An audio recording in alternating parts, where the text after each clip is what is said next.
Hi, everybody. A very good morning to all of you. I'd first like to welcome our distinguished partners and speakers who we have on the call today.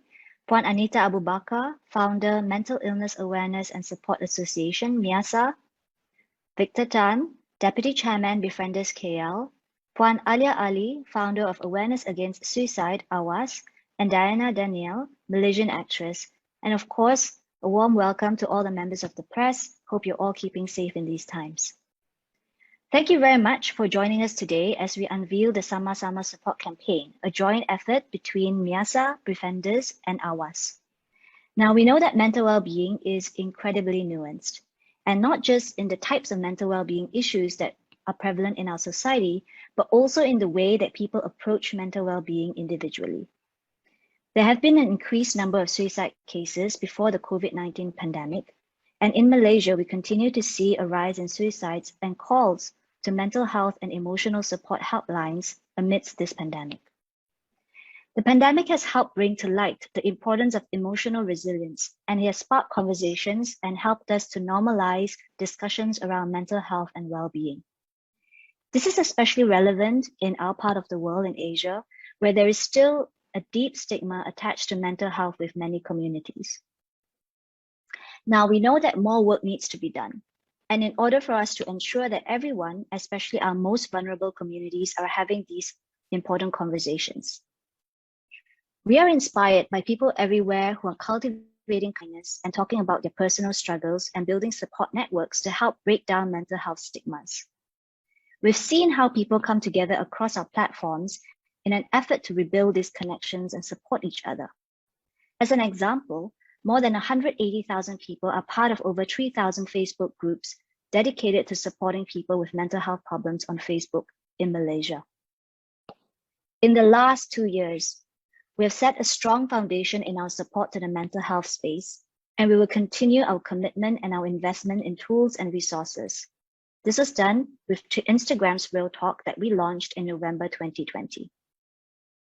As we continue to listen and take feedback on how we can do more and how we can do better, the SamaSamaSupport campaign focuses on expanded efforts.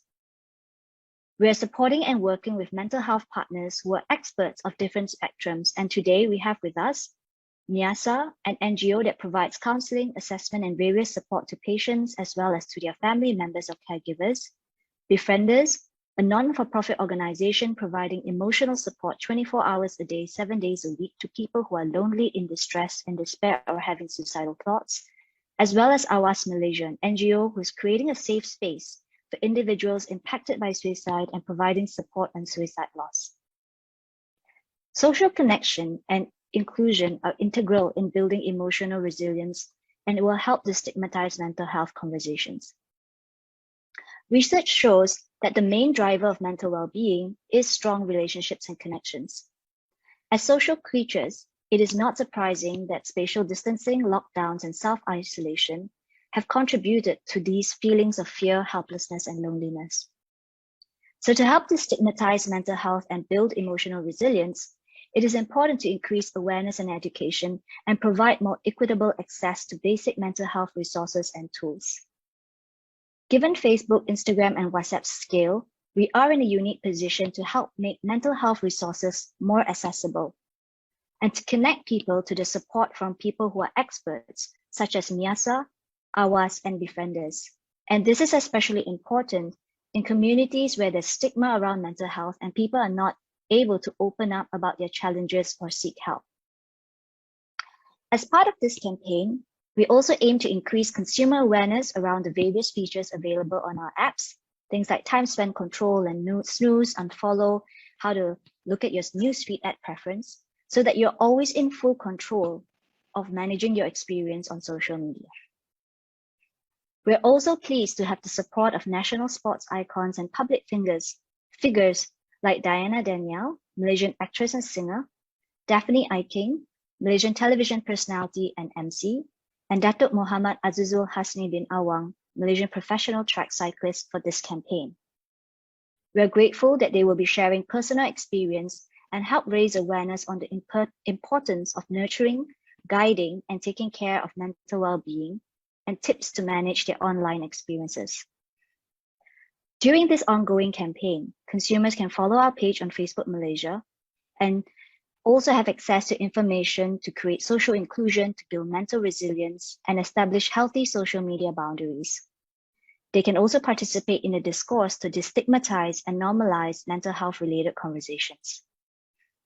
Fundamentally, we hope that those struggling with mental well-being issues are able to access support on Facebook, Instagram, and WhatsApp when and where they need it. And at the same time, we hope that through their connections on social media, people are able to reach out and get the support that they need. Through this joint effort, we will continue to shed light on the importance of normalizing conversations around mental health, reduce stigma, and provide help and support to one another during these difficult times. Thank you for joining us today.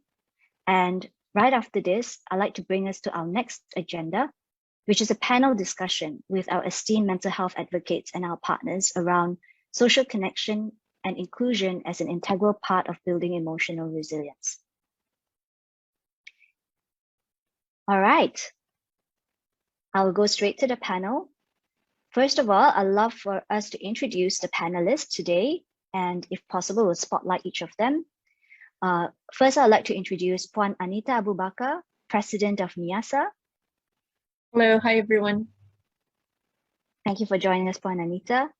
The next one I would like to introduce is Puan Alia Ali, or better known as Kak Nga, and with her permission, I'm going to refer to her as Kak Nga from Awas Malaysia. Hello, hi everyone. Next on the list, our thorn among the roses, as he likes to refer to himself, Mr. Victor Tan, Deputy Chairman, Befrienders KL. Thank you for joining us, Victor. Hey, thanks a lot, Nicole. Yes, I'm so happy to be here, the one thorn among the roses. Yeah. And last but definitely not least, I'd love to introduce Diana Danielle, or better known as Didi, and with her permission, I'm going to call her Didi, Malaysian singer and actress. Hello, everybody. Good to see y'all, and thank you for having me. And Victor, you are not a thorn. We're so happy and glad to have you. Oh, thank you, Didi. You're so sweet. Thank you. Thank you. Good morning to all of you, and I'm really looking forward to an interactive and chat with all of you. So I'm going to combine the first question and also have each one of you introduce a little bit more about yourself, as well as the organizations that you come from and what they're trying to do to destigmatize mental health and to normalize the conversation. And, you know, how you are the advocate for importance of community building in building emotional resilience. So if I can call on Puan Anita first to share a little bit more about MIASA and what you do. Sure. Thank you so much, Nicole. Bismillahirrahmanirrahim. Assalamualaikum. Very good morning, everyone, especially to the members of the media and my fellow panelists, Kak Nga, Victor, and also Didi. Very happy to be here, truly humbled with the invitation. Thank you so much, Facebook Malaysia, for organizing this. So MIASA is the Mental Illness Awareness and Support Association. We are a mental health advocacy and peer support group in Malaysia. So the majority of us are people with mental health conditions, or peers as we call them, or call ourselves. And also caregivers and mental health advocates, people that are passionate for the cause of mental health. So what we do in our work is pretty much promoting the importance of mental health, addressing the many misconceptions, stigma surrounding mental health issues and also mental health disorders. As we know, there's a lot of shame attached to it. There's a lot of fear attached to it. Alhamdulillah, very happy with this whole pandemic hit, because one of the silver linings is, of course, we're now able to normalize this discussion very, very much. So we've seen, help-seeking behavior increase, mental health literacy has improved. So a lot of people have, are more encouraged or braver to seek for the help. So this is what we've been seeing right now. And of course, we provide a lot of support for people that are struggling with mental health issues or mental health disorders via relief support and also livelihood support. And of course, this advocacy work that we do is not only here in Malaysia, but across the globe as well. So that's pretty much a summary of what we do at MIASA. In terms of combating stigma, or empowering the community, building resilience, Nicole, as you mentioned. From day one, those of you that have followed our work know that Nyasa, we're very much the stigma buster. So a lot of, the work that we do revolves around destigmatization, as you mentioned, Nicole. We've carried, for example, campaigns since day one. And I think many of our campaigns are very significant, especially the one that we have been running this year. One is called #UnlockYourStory, where we encourage our peers to share their stories via video, audio, or text narration. We've done a lot of public forums surrounding this campaign as well. And the other campaign is #ZeroCoercion. So we talk a lot about providing supported decision, for our peers to come to an informed decision and consent, because at the end of the day, it is their journey. It is their recovery. So we encourage them, to trust themselves in the process. And hopefully by having this campaign and conversation, we are able to look at, alternative solutions to coercion in Malaysia at the moment. And then one of the other newer things that we've done recently is we've created a platform called the Stigma Watch platform, where people can report of, if someone is stigmatizing or discriminating someone, or crediting those that are, contributing to destigmatization. So either way, you can, report or share these stories via this platform. And of course, from all the work that we do, we encourage as much as possible to normalize this discussion. So we've done a lot of collaboration works, and this year we also initiated the National Alliance of Mental Health, bringing together a lot of various mental health NGOs on the ground, social enterprises, institutions of higher learning, and of course our friends from the other disability groups. Because truth be told, we are the people left furthest in society in the context of inclusion and also human rights. So that's a summary to begin with. Thanks so much for sharing. That was really powerful, and I love how you're stigma busting. And as we go into the panel, one of the things we're going to deep dive into is some of the solutions. But for now, I'm just going to switch to Victor. Victor, if you can share a little bit more about Befrienders.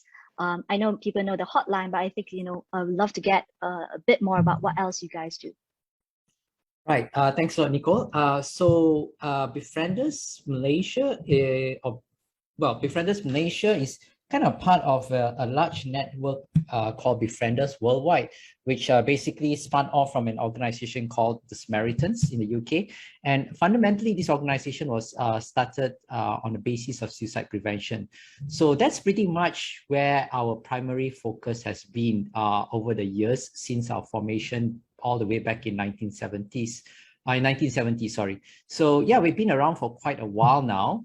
And I think pretty much our focus, at least from the mental health aspect, has been on suicide prevention. And primarily, we do that by emotional support through our helplines, which is currently 24/7. And also, we provide support through email to people who are emotionally troubled, who are upset, depressed, or specifically feeling suicidal. So what we try to do is we provide a safe space where people can share their most difficult and painful, intimate thoughts and feelings without the fear of being judged. And then at the same time, we know that their painful feelings will be validated, will be affirmed. And our experience over the years, myself as a volunteer, I've been with the organization for over 12 years now, is that this particular approach that we use, it's been very helpful for a lot of people from many walks of life. I mean, we have people who call us, Malaysians from every walk of life, from every ethnicity, from every religious background who call us, and many of them feel affirmed and supported when they're given this space to talk about their most difficult and intimate, painful thoughts and feelings. So that's one of the key ways that we have been contributing, I guess, to mental health in Malaysia in general. And just like just to echo what Puan Anita said, the pandemic has also obviously given more particular emphasis to suicide in general, because I think we are probably aware the police have reported suicide rates have increased significantly during the pandemic period, particularly during the lockdown. So I think that's good because it's given us a chance as a society, as a community, to talk about suicide, to bust some of the stigmas related to suicide. So going along the same theme as Puan Anita, yeah. So to bust some of the some of the misconceptions related to suicide, and also I think also to spotlight on some of the barriers that might prevent us as a country, as a community, to address suicide effectively. So like one of the things that we've been pushing hard for, and I think that's also part of the mental health coalition that Puan Anita helped to kickstart, is actually pushing for the decriminalization of suicide attempts. Okay, and I think this is something that's been in the pipeline for a long time, and hopefully we see that the current government is quite receptive towards this push. Hopefully it will get passed in Parliament. I mean, that's certainly one of the big core things, and once that happens, we'll be able to actually open up and talk about suicide at a more open level. And I think that's really important to have this conversation, because that's going to be able to lead us to reaching out to people who are suicidal, because a lot of people who call us who are suicidal, they do not share these feelings with their family members because of fear of being judged, right? And that sense of closing in, not connecting with others, actually significantly increases their suicide risk, And I think this is something that people don't get. People think that, oh, well, if you talk about suicide, you're encouraging suicide, which is absolutely not true. I mean, the research clearly points out that that's not true. So I think we as a society, as a country, we need to have an open conversation about this. And it's not only just us. I mean, pretty much, I don't want to say Malaysia is kind of backwards in this area, because pretty much all other countries also face their own specific stigma and problems related to talking about suicide openly. So we are very happy that this effort has gone through. Okay, hopefully within the next couple of months, that this will actually come to pass, that suicide attempts will be decriminalized. So other than that, we also do, sorry, have I reached the end of my No, go ahead. Okay, sorry. Okay, so we also do outreach to organizations. So we do active outreach to organizations where the populations might be at higher risk of suicide. So for example, high schools, university colleges. So students tend to be, at least research seems to indicate that students are in the kind of group of population that are at higher risk of suicide. So we tend to do active outreach to these populations that are at higher risk. We are also invited regularly by corporate organizations to talk about mental health in general. So we also take this opportunity as well to promote awareness on various topics related to suicide and also mental health in general. So yeah, so that's kind of a rough overview of what we do. Thank you so much. And, thanks for creating a safe space for people to come and talk. And I think the work that you're doing is incredibly important. And one area I think will be of interest to the members of the press is the work that AWAS does. And I'd like to welcome Kak Nga to share more about what AWAS is doing. Thank you, Nicole. Thank you, Facebook. Hi, everyone, again. AWAS, as we know, it stands for Awareness Against Suicide. It is actually a program under Yayasan Zurat Care now. Initially, since I'm the founder of AWAS, I initiated AWAS the beginning of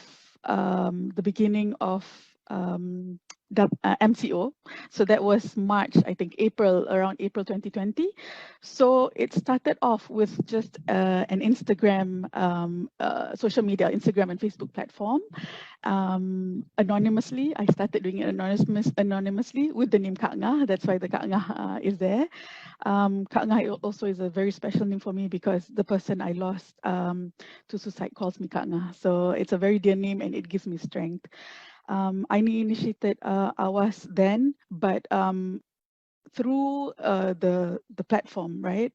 There was a lot of people connecting, people from all around the world, including Malaysians in other countries, in Japan and whatnot, they connected to us and say, we can relate to what you're saying, because I've lost so and so to suicide. I've lost my mom to suicide. I've lost this person to suicide.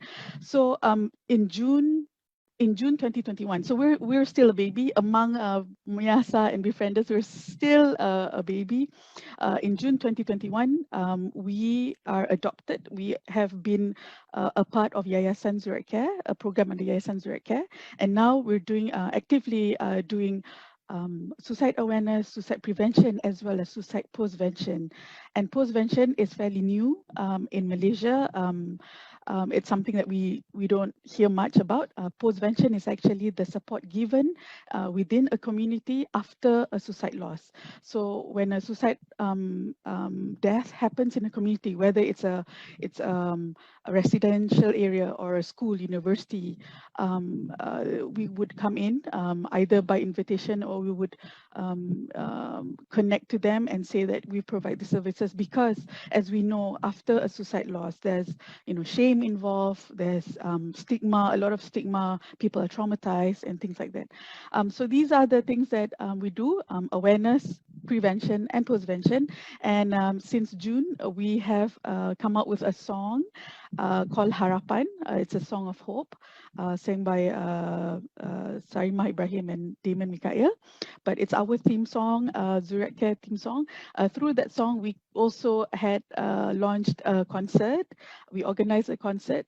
That's one of the ways of, other than forums and engagement with the community. So we decided to use songs and concert to to connect with people and send a message across to destigmatize issues on mental health and suicide. So yeah. Wow, thanks so much for sharing, Kak Nga, and thank you for so vulnerably sharing your own personal story. And I really appreciate how this was something that was grassroots and came from your own experience. And now I'm going to introduce Didi, and Didi, as a mental health advocate, perhaps you can share why this is important for you. This destigmatizing conversations around mental health. Why is this important for you? Good morning. Okay, for me, my name is Diana, actor, singer, just doing anything to survive. Where do I start? I grew up being very much exposed to the older generation, basically not getting a grip of their own mental health, and it trickles down to the next generation. So that to me was the main reason why I grew up without really having the stigma. I didn't understand the taboo or stigma on this subject because I was exposed to it at such a young age. How was I exposed to it? My mom is a single mom. She went through many obstacles in life, and she fell sick. She lost her business. Life happens. So life happened to her, and I see that with many obstacles, sometimes it breaks you inside, and you tend to, if you don't really take care of your own mental health, what happens is it starts eating you from the inside all the way out. And I saw my mom transform from such a sweet, strong woman to someone who was highly reactive, who was also then torturing me with her pain. So I grew up in that environment. I felt highly unsafe. I felt that my life was just not as peaceful as I wanted it to be. So I had to take it at a very young age, take control of that life. And I tried to shelter not just myself, but my mom from all of that, because I felt that somehow I had more understanding and more insight because I was outside looking in, instead of from her point of view, where she's trying to keep us alive and survive. So it's tougher for her to look inwards than it is for me as a child who didn't have much experience. So I was like a sponge absorbing. So when I speak about mental health, I don't really have barriers as per a lot of Asian people are going through, because I also grew up with a more Western environment. So talking about, having depression or suicide or things like that, it was just a topic that we would talk over dinner. it was nothing that people would be like, oh, you're crazy, you shouldn't talk about it, you should avoid it.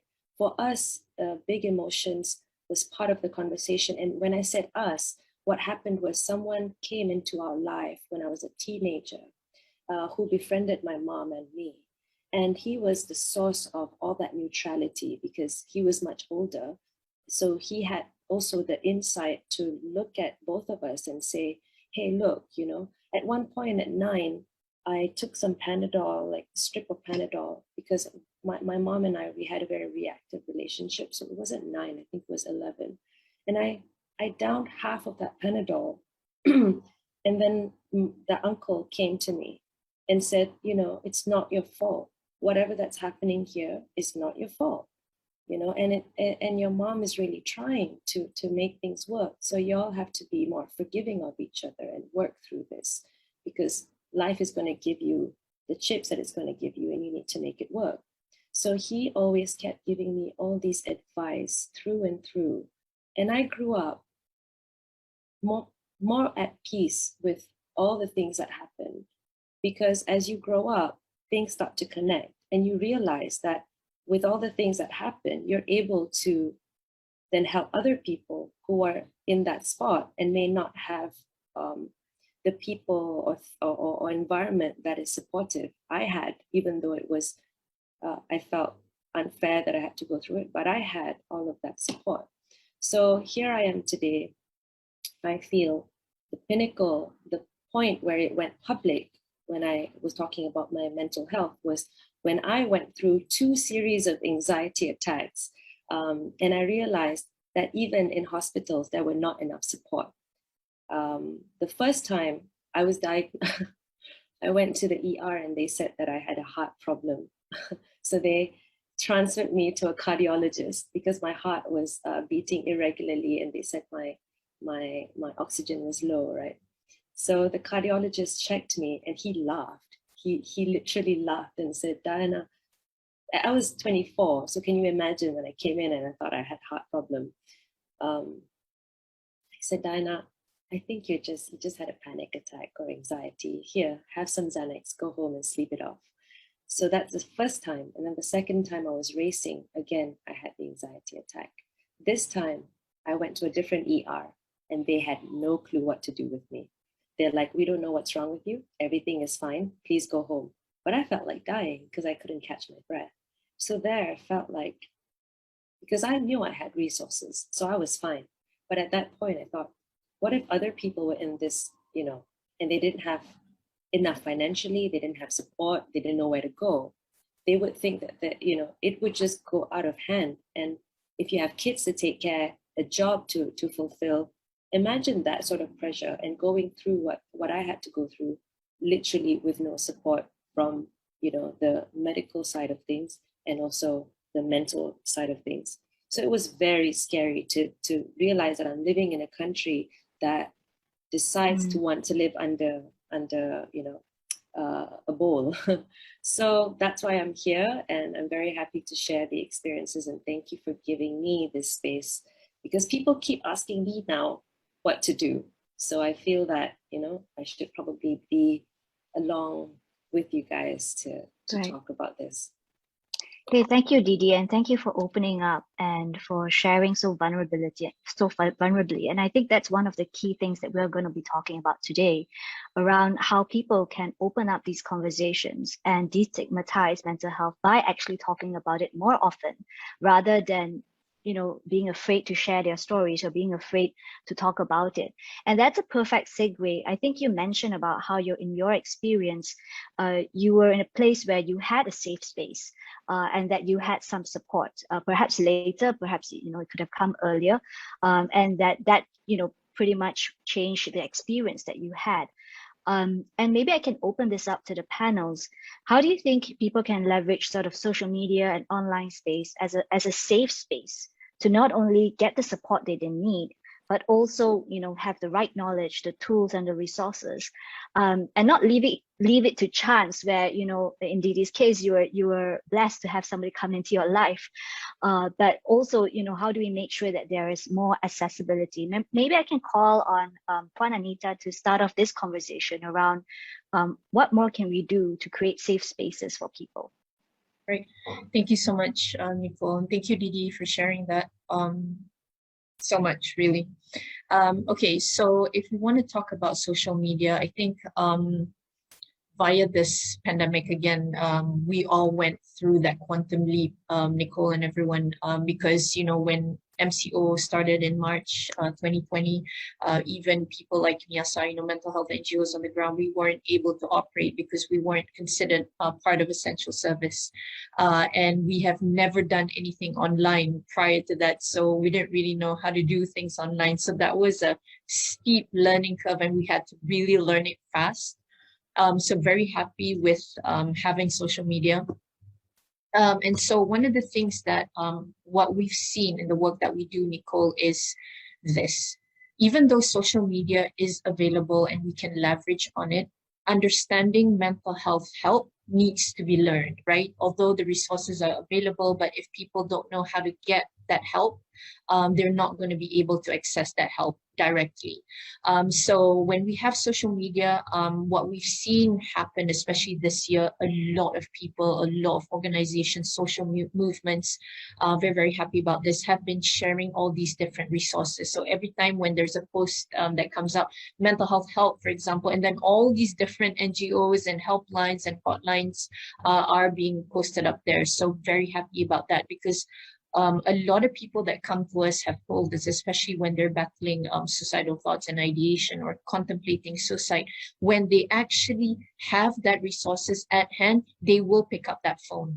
If they see, if they're scrolling through social media or they're watching TV, or they're driving, they're listening to the radio and that information is available, they will call someone and they will reach out for the help because we've heard a lot of stories when people are driving, they hear our peers speak on whatever radio show or watch something on TV, and then they park, they pull up by the roadside, listen, and then they feel, okay, maybe I need to do something about it. I've had people where they want to hurt either themselves or their loved ones, and they hear me speak on the radio. They tell me, you're the reason that I chose to seek help or chose to live, for example. And that's really powerful, Nicole. And then we've also had a lot of people that follow Miyasa that tell us because of what because of following Miyasa, they found the courage to also seek that help that they very much need. So I feel that social media is very powerful, and if we use it in the right way, it can fully benefit the society at large.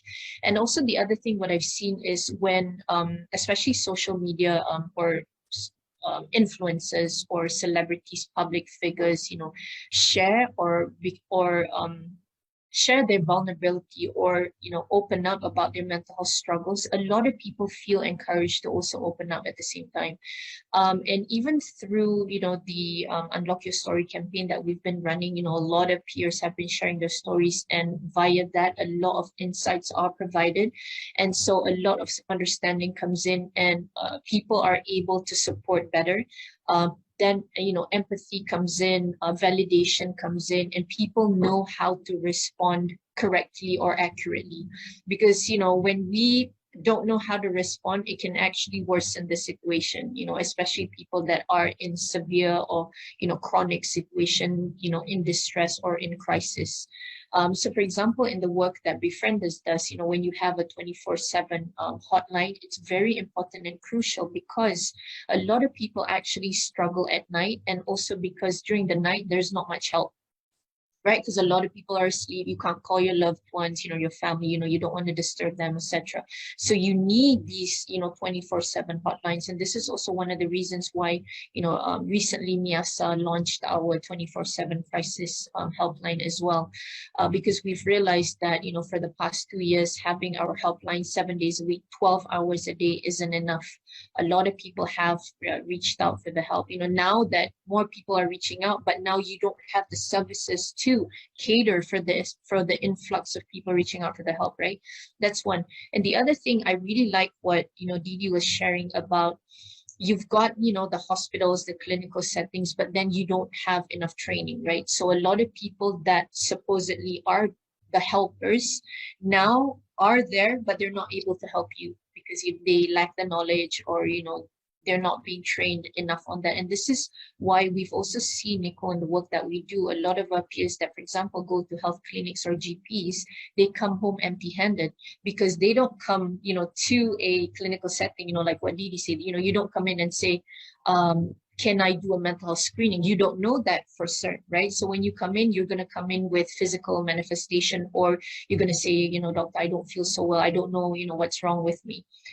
So when a person is not trained, they're not going to know that you have a mental health condition, or mental health challenges, and you're going to go home with nothing. So this is why it's very important for the training to come in. And so if with social media, we have all these resources available, a lot of information and tips and knowledge. And this is also one of the things that MIASA does alongside, many of the mental health advocates and groups on the ground, where we provide all these different informations on the various mental health disorders, on signs and symptoms, because we want prevention to happen. We want early intervention to happen. So if people read up and they know, okay, something's not really right with me, okay, this and that, and then they can reach out for the help because the help is available. Although I have to say that pretty much the help is very concentrated geographically, very much in Klang Valley. But we are trying our best right now. I think there are more, movements across the nation trying to do more outreach programs, even MIASA. So we're trying to, beef up the team so that, other people from other states can also reach out for the help. So comprehensive mental health services also needs to happen right now. And of course, when peers open up, people that are struggling, whom are silenced very much due to the stigma, more people can also reach out for the help because they feel more encouraged. So for me, social media has provided or closed that gap very much, Nicole, during this, pandemic hit. Because even for us, we not only did the campaigns, like what Kak Nga was saying, try to do other things as well. So we did, art therapy online. We're doing expressive dance therapy online as well. Our support groups have gone online as well, and all the different services via telehealth. So if it wasn't because of, social media and technology, this wouldn't have happened. So now we're able to break that barrier to access. Definitely more people are able to access the services at the moment as well, Nicole.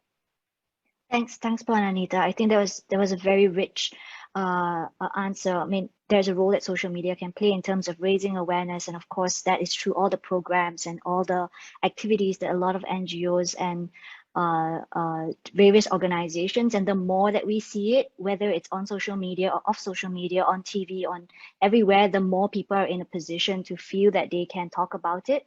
I also love how you talked about the importance of celebrities and influencers to share openly and vulnerably. And it's very difficult, right? Because there's so much stigma around it. So I always think that people who are willing to open up are very courageous, especially in Asia, where you get a lot of stigma. And that actually helps to normalize the conversation. So the more that we are able to talk about it, the better. And I think the third point that you're making is that also how do we expose more training to not just people within the mental health sort of community, mental health advocates community, but also, our frontliners or people being able to see the signs and signals. So thank you for sharing that. I know that you talked a lot about prevention, and I want to switch to Awas to talk about, some things around postvention. I think that's something that's fairly new and not many people know about it. So I'd love to invite Kak Nga to share a bit more about postvention when it already has happened, right? And there's a lot of feelings of guilt, and there's a lot of feelings of why has this happened to me? How do you, address some of these concerns or create a safe space for people to talk? Over to you, Kak Nga. Right. Thanks, Nicole. Okay. As we mentioned, postvention is support given to the within the community, right? Whether it's a residential area, whether it's a university or workplace. So we've been in several places. Some invited, some we knock on the door and say we exist. Just to provide the support, because as a suicide loss survivor, when I was going through this 10 years ago, when I have experienced this loss, I was experiencing a lot of shame, guilt, like you said, pain, the trauma, and on top of that, 10 years ago, there was not much awareness on mental health. So the guidelines, the media guidelines, everything was just, out in the open, on social media, people spreading it like wildfire, everything, pictures, information, police report, and things like that. So because of the trauma that I faced, and I feel like it's something that it's really needed. So thankfully KKM worked with us, as well as different organizations and different mental health experts.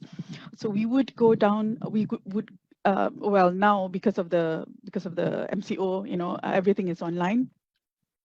If not, we would have gone to the area, to the place, and make sure there are things that are being looked at. For example, there needs to be only one person who is going to be communicating with media, because sometimes, unfortunately, these things are sensationalized, right? People love to sensationalize things about, things like this, horrifying things like this, and it's painful and traumatizing for the family members, as well as the people with their neighbors, their workmates. So communication is important. So the person would go, one of us would go and communicate with, for instance, if it's within the residence area, make sure certain points are not being told, like do not mention on how it happened, like what are the methods, because these are, again, these are things that are going to be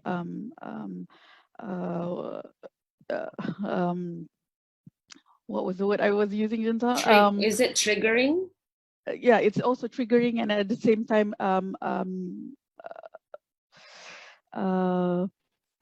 media would sensationalize it, and Right, and right. people would forward it and things like that.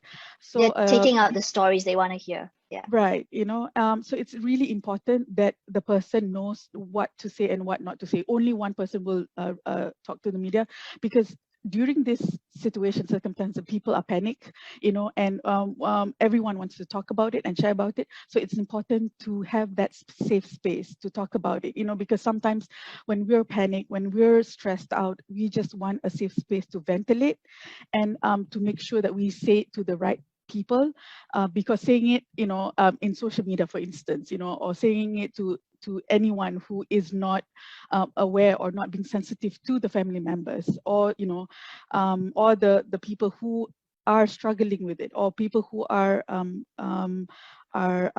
in pain because of this loss, they will be affected. And research have shown that suicide loss survivors are actually at higher risk of being suicidal themselves.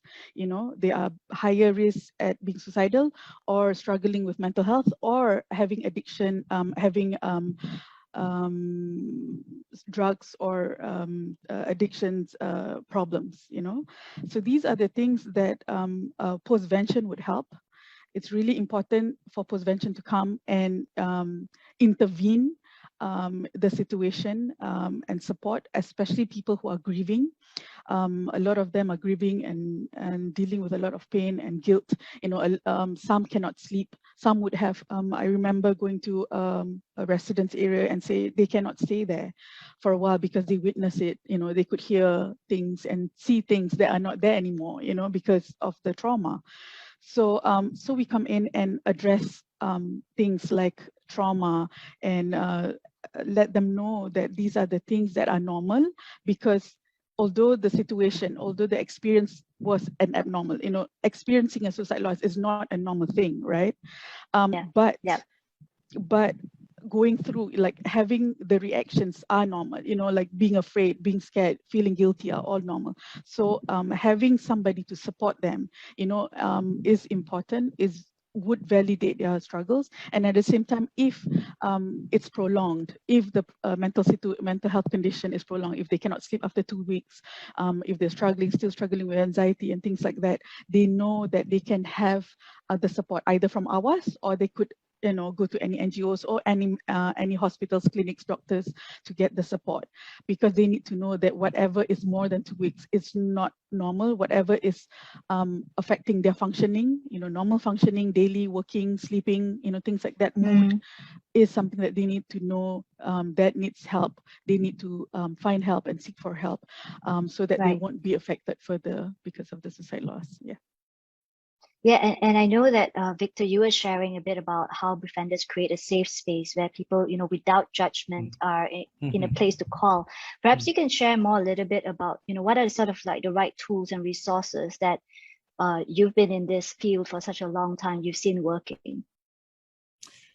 Okay, so maybe I can, if it's okay with me, I'll just kind of start off by picking up with where Didi and Puan Anita and also Kak Nga Absolutely. talked about. Yeah. So, I mean, first thing, I mean, when Didi related about her account with her anxiety attack, I mean, that brought back memories of my recent, you know, need to reach out to get mental health help, because I just recovered from a spine surgery that didn't go very well. I was in a lot of physical pain. I was not able to sleep. And then I started having suicidal thoughts, and I realized I needed to get help. And at that point, I suddenly realized, like, although I've been like doing a lot of promotion for mental health, but now that I'm in a spot where I need to get mental health help myself, I realized, like, holy cow, I don't really know what I need to do. I know I need to see a psychiatrist. And then I started like checking around my friends, and then like, okay, some people are saying like, you should do this, you should do that. And I was like, oh, I don't really know exactly what I need to do now. So I was kind of like really lost, you know, and then I tried to like figure out how long it was to get an appointment at government hospital. And I realized that, oh my God, I have to wait that long to get an appointment. I think I might be dead by then. So, and then I started calling around private hospitals, and I found out that actually psychiatrists are pretty in high demand in certain private hospitals. There's a waiting list of like 2 to 3 weeks to see some of them. So fortunately, I was able to like, you know, see a psychiatrist, and then I was prescribed some antidepressants, and that really helped. But it was a really big learning experience for me, you know, even though I've, you know, have some theoretical knowledge of mental health and that, but having to go through that experience, you know, and having to learn about medication and how medication affects you and so on, and having to, you know, actually go for therapy, you know, that was such an eye-opening experience for me. And that also kind of really led me to realize, like, you know, we don't really have that guidance about how to lead people in depth through like how to like, okay, you're going to see a psychiatrist for the first time. What do you expect the psychiatrist is going to ask you? You're going to get medication. What should you do with the medication? What happens if medication is not working well? What happens if you have side effects, etc., etc. So all the in-depth details of dealing with the mental health issue itself, you know, beyond just the general awareness of, okay, well, this mental health issue, you know, these are the things you shouldn't say to someone who has a mental health issue, you know, beyond that general surface level things, deep down, right, what do I do now that I've been diagnosed with a mental health issue? I've gone to see a doctor, you know, how do I cope with my life now? You know, my medication is giving me side effects, how do, you know, all that whole thing, right? I think that's I think is where social media can really be helpful, you know, because I think I feel that we have reached the stage of maturity where we can actually talk about mental health issues. So there is that awareness there. People can talk about it openly. But beyond just that superficial, you know, like, okay, I'm aware about mental health, I'll say nice things to people who have mental health issues. But beyond that, what can I do in depth to support them, right? I think that's the direction that we can go in. You know, I think that's what Juanita has talked about in quite some detail. You know, I totally agree with her and what she's done with, like, you know, being able to recognize the symptoms of mental health issues, where to direct people to get help, and so on. What should they see a therapist first? Should they see a psychiatrist first? What should they do? Should they combine, you know, seeing a therapist and psychiatrist? You know, what are the kinds of other complementary things that they can do to help themselves? You know, and so on. So I think that's one direction. You know, I think that definitely we can go in terms of social media. I want to just also touch on what Kak Nga said. I think, you know, it's really great that she's doing this. I mean, postvention is something that's long overdue in Malaysia. I'm so happy that she's really doing it. And I really also, to be honest, I didn't really know much about what you're doing. I know you said you are a child, but I think you're going to grow up to become an adult really, really soon as well. So I wish you all the best of luck, because I think you're doing some really, really great things that are really needed in Malaysian society. I mean, I remember reading a case of a family member that's actually chased out from their hometown, or they had literally had to leave their hometown because all the stigma that was pushed onto them when one of their family members died from suicide, which I thought was really, really sad, and that just ties in what, Kak Nga, what you said, that, having that single point of communication, avoiding sensationalizing suicide and so on. I just, on that point, right, I just want to talk about suicide. I mean, suicide itself is a very complicated area. Okay, like I just want to bring up this point. There was a Malaysian senator who was criticized recently because of some comments he made in Parliament connecting teen suicide rates to Korean dramas. Like he said, well, the Korean dramas are to blame for the rising number of teen suicide cases in the country. So right now, if we look at the statistics from the police, right, there has been a significant rise in suicide rates, and about 83% of the people who died from suicide in the last 6 months were actually female teenagers within the age of like 15 to 20, right? That's the stats. So yeah, and so this guy is saying like, oh, one of the reasons for that is the K-dramas. And there was this backlash on social media saying that, oh, he's oversimplifying and downplaying the issue. And that's true, I mean, to some extent that is oversimplifying, downplaying the issue, but actually to some point, he's also right as well, because there is this effect of suicide contagion. Like, for example, I'm not sure whether you've heard of this. There's this very popular film called 13 Reasons Why, about some girl who killed herself. It was a very controversial series on Netflix. But after that show went, actually the rate of suicide spiked in the US. This is called suicide contagion. It's a well-known thing, right? So we also can't be so quick to dismiss, to say like, oh, well, Korean dramas are not actually, contributing. They can, in fact, possibly, for very highly vulnerable teenagers, it can actually cause someone to go over the age. So there is a possibility there, right? So that's the thing with suicide. It's not such a very clear picture where you can point and say, oh, well, if we just eliminate this thing, then everybody will be okay and they won't die from suicide. Suicide is a very, very complex thing. So that's one thing I think, that public needs to be aware of.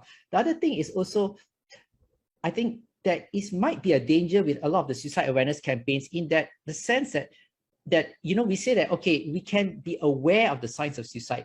And the drawback of saying this is that sometimes when family members lose someone to suicide, people will then inadvertently blame them and say, hey, because we can be aware of signs of suicide, you are an irresponsible family member, you should have been aware of the signs of suicide. That leads to a lot of unnecessary shame and guilt in suicide survivors. And I think we need to be aware that even though there are signs in suicide, the fact is about 20% of people who die from suicide will die without any warning whatsoever, right? I think this is what we need to know. So we don't want to blame the family member and say, oh, you should have been aware, you should have, attended this mental health awareness thing and be aware and watch the signs, because the fact is some people will die from suicide without any signs. Unfortunate as that might be, but that's the case. So I think there's this whole thing about suicide that's really complicated, that I think people need to understand. And so it's great that we're having more of these discussions about suicide, about mental health, right? And the last thing I want to kind of talk about is about, and I'm going to just kind of wade into a rather controversial issue. I know there's the case of the whistleblower thing and Facebook not being responsible for mental health. So I actually did a bit of research on myself, and there's actually quite a lot of research that shows that social media can actually be very positive for teenagers. Even Instagram can be positive for teenagers. It just depends on how it's being used, right? How it's being used, how it's being utilized. So I think what I can see is that there's a lot of pointers out there from mental health professionals on how we can use social media healthily. So other than just the informational aspect of social media, as in to deepen, our knowledge about how to get help, how to go about getting help from psychiatrists, how to get help from therapists, I think in terms of just increasing your mental health, I think there's certain things that we can all do. Like, for example, instead of just scrolling endlessly through Facebook posts or just scrolling through whatever is the most latest trending thing on Instagram, you actually be very intentional and focused when you use social media. So just highlight the most positive, most joyful sides that they're very reinforcing for you. They're very supportive for you. Find those. And I think Facebook can help, I think maybe to some extent, Facebook can help by, highlighting this to people who are already having mental health difficulties. Highlight these really supportive, socially connective sites where you can talk with other people, like, for example, like people like Kak Nga, or also like people like Didi, who can share their experiences and then be a positive role model to help other people get help. So go to those sites instead of mindlessly scrolling through social media. Try to form positive connections with the people, and not just mindlessly like or not like. Don't get involved in arguments. Limit the amount of time you spend on social media and so on. So there are actually a large body of good guidelines out there, and I think we can also on social media itself tell people, there are ways where you can use social media in a way that can actually enhance your mental health. So rather than talk about, social media is bad for you, it's going to cause, the downfall of civilization as you know it, instead of, overinflating the negative aspects of social media, let's focus on using social media in a very positive way. And I think there's, in fact, a lot of, like I said, guidance and tips on how to do that. And also, of course, like what Kak Nga and also and Puan Anita are doing, I think those are fantastic ways as well of using social media, right? So that's it from my side. Really powerful. Thank you, Victor. And I think, you talked quite extensively on the counterpoint on suicide, which I think is really important, but also completely agree with you that social media is not just about campaign awareness. And in some of the work that we do, we've had 10 years of research. One of the things that have come out and was really important is how people use social media. And exactly to your point, it is not scrolling passively. It is interacting. It is connecting. It is being able to check in with people, to be part of Facebook groups, or to be part of conversations with family and friends. But I do think that there's a lot more that we can always continue to do, as you mentioned, and that actually is a perfect segue to the last question. I can't believe how fast time has flown, actually, because I'm really enjoying this conversation. But some of the things that you talked about what more we can do and how we can do, not just on the surface, but go deeper. And the question I have for all four of you is, what is maybe just one solution you hope to see, if there's one thing we could solve? And I know it's a little bit idealistic, but if there's one solution, or one thing that we could solve, what would that be to help destigmatize this conversation? And I know that a lot of you have talked quite broadly about a lot of things, but just to come close to this panel, what is the one thing that you want to see happen, change in the way that the community and the society is talking about mental health? Maybe for this round, I'm going to start with Didi. I know that we talked about how celebrities and influencers have a power to share their vulnerability. What's the one thing you want to see more? If you ask me, definitely social media resilience, because my own experience of when I had anxiety the second time and I didn't know how to solve it, I turned to social media. I literally gave the symptoms and my experience. I wrote it down, and I think I said it in a video, and I was crying at that time because my back hurt and my lungs were hurting from overextending the breathing. So what happened next overwhelmed me in a positive and negative manner, because there were people who were super supportive and said, I understand exactly how you feel. I went through it, yada, yada, yada, and they were also reaching out to me in DMs. And then there were two other sources that were that would have been very detrimental to people who were not ready.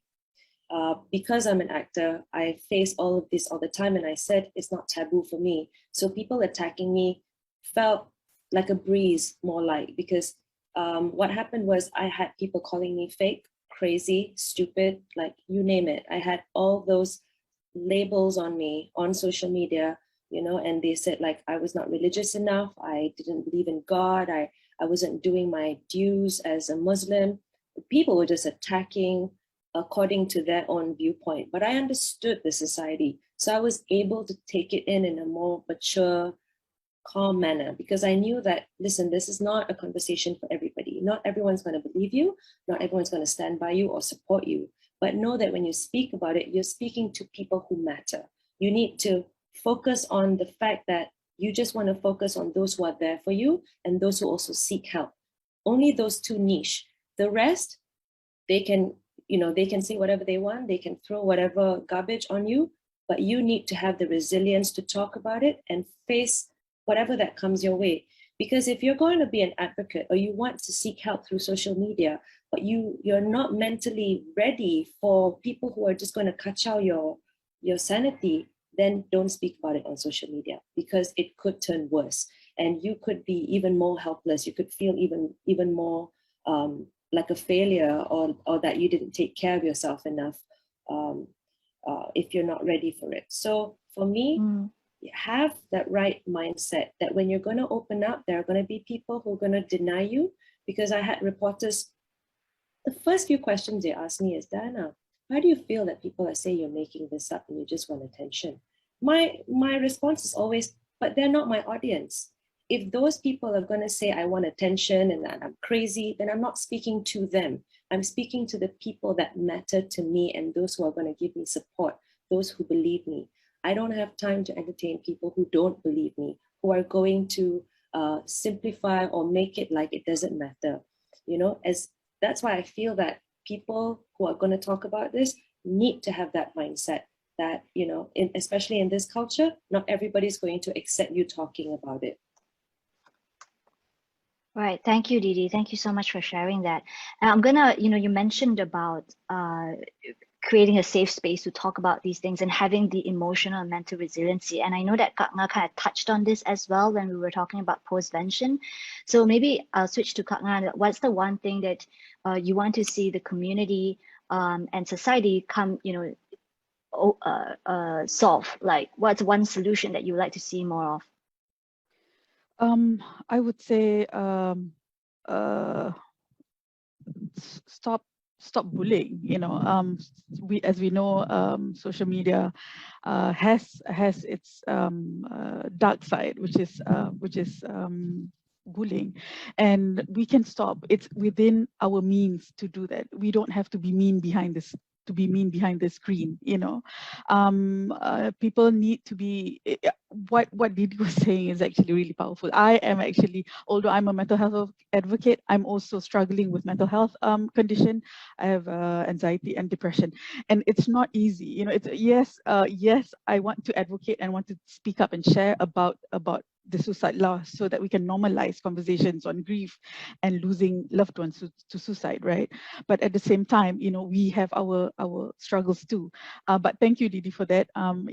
We all need to have that mental resiliency, social media resiliency. But at the same time, I feel bullying needs to stop.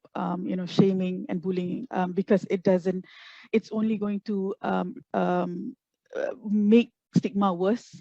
And in this matter, to destigmatize mental health issues, right? I applaud people who are coming out. People are slowly coming out, who are ready. Not everyone. Coming out is not for everyone, and only people who are ready will want to come out. But when they come out, when they try to come out, and then sometimes people bully, people say awful things to them, they would be taken aback. But we need to create this community, through social media, because everything is on social media these days, right? Through social media, we need to create this safe space, this community, that it's okay to speak up. It's not, if we can talk about, if people can take a selfie while doing their cancer patients, while doing their chemotherapy, it's also okay to be crying like Didi, for as long as we don't, because the danger is that when people want to speak up on social media and then other people who are negative about it, comment and condemn, that's the time when they feel like, it's no use reaching out for help. Perhaps that's the only, social media could be the only one last way of seeking out for help, and we destroy it as a community. So we need to be. Yeah. Sorry, Alia.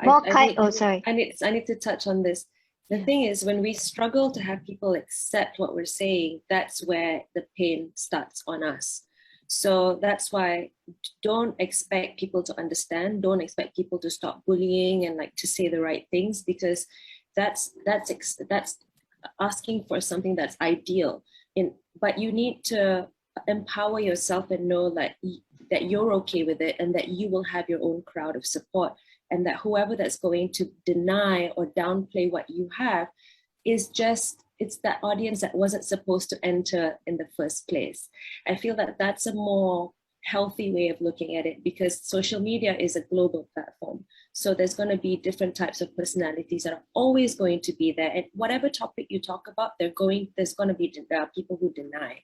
So just when you're going to say something, you're going to expose yourself over something that's taboo or that's you feel that is right for you, when you share that message, please just focus on the people who are there to support, instead of looking at the comments. Say if there are 50 bad comments and 50 good comments, focus on the good comments rather than the ones that are going to deny. I feel that that is more progressive, because people with mental health, they're very, very vulnerable to criticism and to people attacking. So if they don't have that mindset, what happens is they will spiral even more. Right.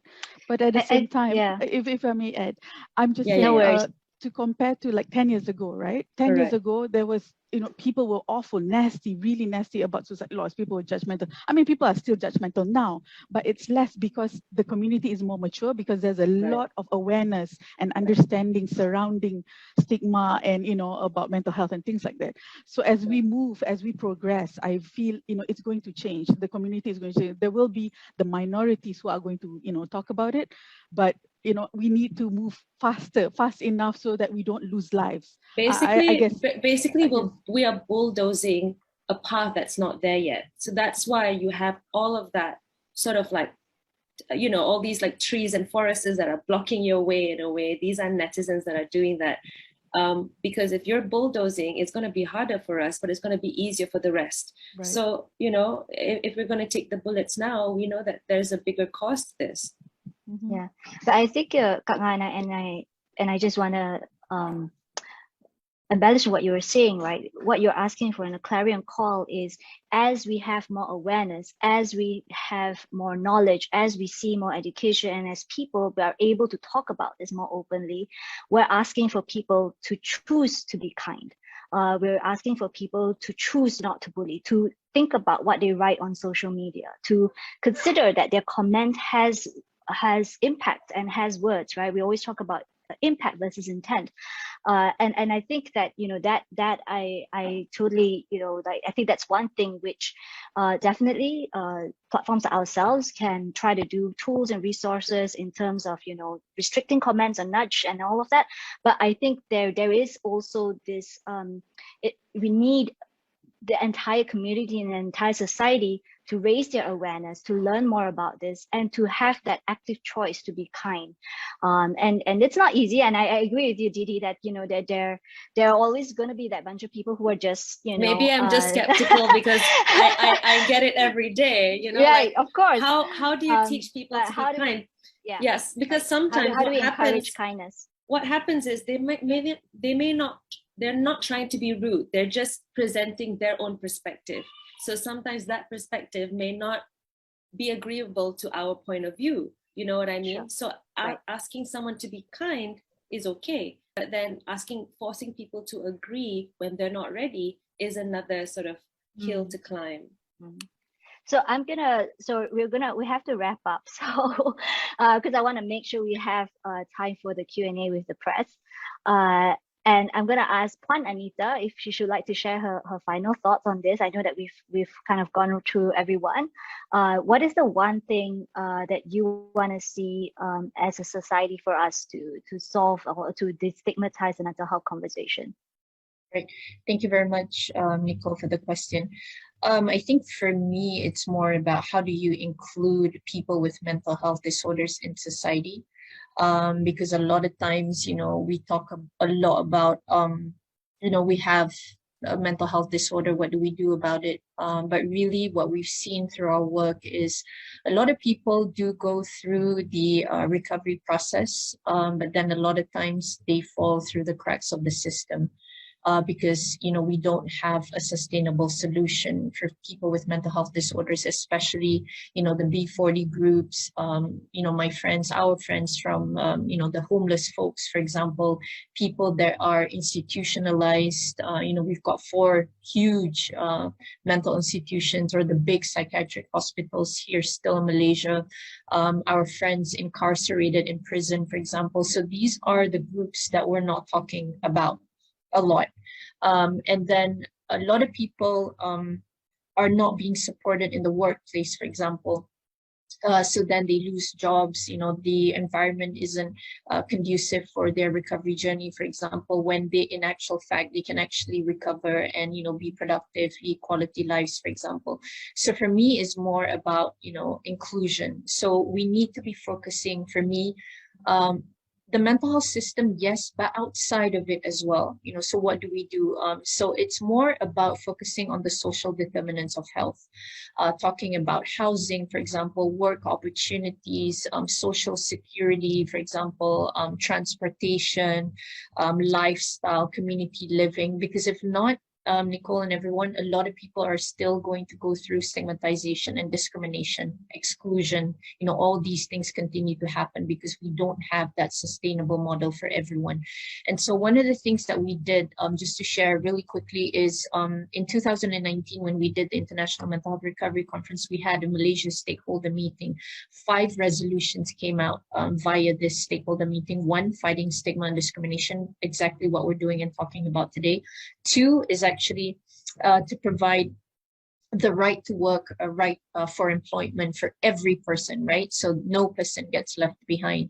And we're talking about open, competitive job environments, right? Not, shelter workshops, for example.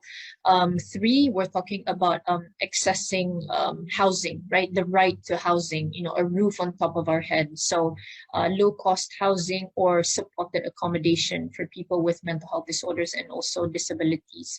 And then access to healthcare, because access to healthcare is the right for everyone, right? Everyone has the right to getting healthcare. So not only, mental health care, but healthcare in actual fact, everything. So insurance, for example, is what we lack as well.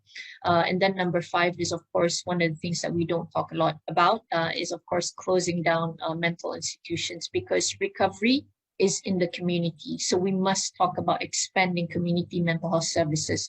There's a lot of successful models outside of Malaysia. Now let's study it, bring it back to Malaysia, adopt this. So for me, it's, including us, because, if not, every day we're going to lose people to the condition because we're not able to include and reintegrate into society because of this, because of stigma, yes, because of discrimination, but the system itself, it's not inclusive. We don't include people with mental health conditions enough. So we're not able to participate equally. We're not able to contribute meaningfully. There's not chances or opportunities given to us, like how we provide that same, equal opportunities for a person with, a physical condition, for example. So I feel that this needs to happen. And like you said, Nicole, true, it must be a collective effort. So again, Kak Nga, totally agree. I think one of the things that we've been seeing is change of perception, yes, but how does it translate to a change of attitude and behavior? This continues to be an uphill battle, and that's why more recent articles and research have said we now need to focus on improving social inclusion and also life chances for people with mental health disorders. So because improving public attitudes continues to be that challenge, but hopefully that can happen concurrent to the more important thing, which is again, inclusion and life chances for people with mental health disorders. So this is the hope, Nicole. Fantastic. That's really powerful. And now I'm going to have the hard work of trying to sum up all the things that we discussed, because there was such a robust and informative chat. I've personally gained and learned so much from today. And I know that we, I don't want to minimize all the things that we discussed, but just to say some of the key takeaways that I got out of this chat. I think the first thing is we talked about how, increasing the conversation and awareness around mental health is really important. That can happen on social media, but that can really happen just anywhere, right? But how do we increase that conversation and making sure that we have a broader awareness? But I think, Victor's point around like beyond the awareness is how do we use the tools and the communication tools that we have to go deep to make sure that we're also using it in a positive light. I think the third one you were talking about is social inclusion. So there is a change from just perception to also a change in how people then actually include mental health conversation and the people going through mental health in the systems itself and in society itself. And I know that Didi talked about, building emotional resiliency, that when you have that courage to speak out, right? What is the one, how do you build resiliency so that you're able to take the pressure? And last but not least, and I love this, is the clarion call for kindness. And I think, if I can steal your line, Puan Anita, perception is important to change, but behavior is also really important. And I think there's a clarion call for all of us to be kinder and to be kinder, especially on social media as well. Thank you so much, everyone, for the chat. And now I'm going to hand it over to Serena, but I just want to express my gratitude for sharing your insights, your stories. I think a lot of you were very vulnerable yourself and sharing, the struggles that you faced.